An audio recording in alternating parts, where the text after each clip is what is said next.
Welcome to Squirrels of Doom, Drinking with Geeks. I'm Roz. And I'm Matt.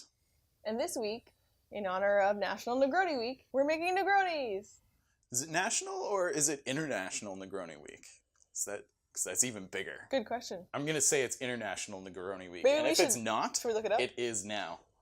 I mean, why wouldn't it be international? It's international. It's international. Welcome to International Negroni Week. All right, then. I am a gin aficionado, so I'm really into all the sorts of different kinds of cocktails that you can make with this spirit, and the Negroni is one of them.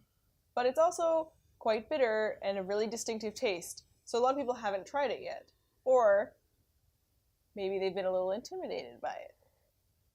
Personally, I'm not a big bitter fan. I find that I'm very sensitive to it, so I'm not a huge Negroni person, I'll be honest. But Roz loves them, and so she's going to take you through how do you make one, and want to tell us a little bit about the history of the Negroni as well? The Negroni is from Italy, and although it's debated where, who, and when exactly, it's probably in Florence in 1919, when Count Camillo Negroni wanted to add some extra bang for his buck to his Americano. The Americano is sweet vermouth, soda, and Campari, and it's a pretty bitter drink. They decided to swap out that soda for gin. So that's a bit of the history of the Negroni, and now, what about some pop culture? Orson Welles is said to have been a really big fan of Negronis, and once actually is quoted as saying that the bitters are excellent for you, and the gin is bad for you, so they balance each other out.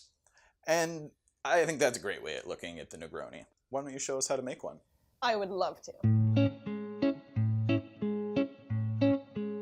In honor of this Italian cocktail, I'm using an Italian gin, Malvi, which has lemon. When you make a Negroni, you can stir it with ice and then strain over ice.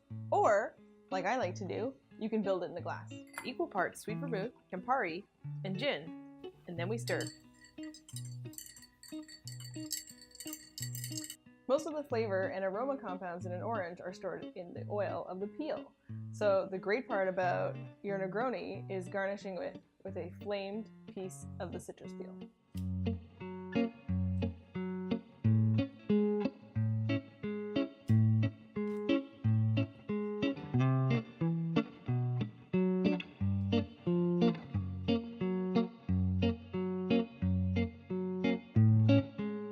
Alright, and now it's time to taste our Negronis. As I mentioned before, I'm not a big fan of bitterness, so these aren't really for me, but I'm going to let Roz here talk to you about the Negroni, possibly your favorite cocktail. And I'm going to take one sip and then just make bitter faces over here for the rest of it. I'm a big fan of Negronis. I often order them when we go out, and I've been able to find some really interesting variations. My favorite of late being a barrel-aged Negroni, so awesome idea. You've got a spirit-based cocktail, throw it into a barrel, it ages, mellows out, and then it's really balanced. Really beautiful way to serve your Negroni. You've also got lots of different kinds of variations of the gin, different sweet vermouth, and you can even get different kinds of variations on a Campari that you can make your Negroni with. So, given that it's Negroni week, I'm sure you're going to see them all over the place in all sorts of variations and try out some recipes on your own.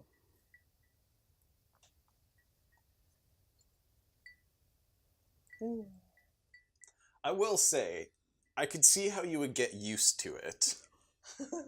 You know, the bitterness is overpowering for me, but if bitterness is not something that bothers you, there is a lot of other flavors there. There's a lot of citrus, there's you got that little bit of lemon from the gin along with some herbal notes, some floral notes. It's really quite a complex drink. And it's quite sweet. Yeah, the sweet vermouth does give it a fair bit of sweetness behind all that bitterness, so it is pretty well balanced. Lots of bartenders, in fact, think of the Negroni as one of the perfect cocktails. I would agree. Enjoy your Negroni week.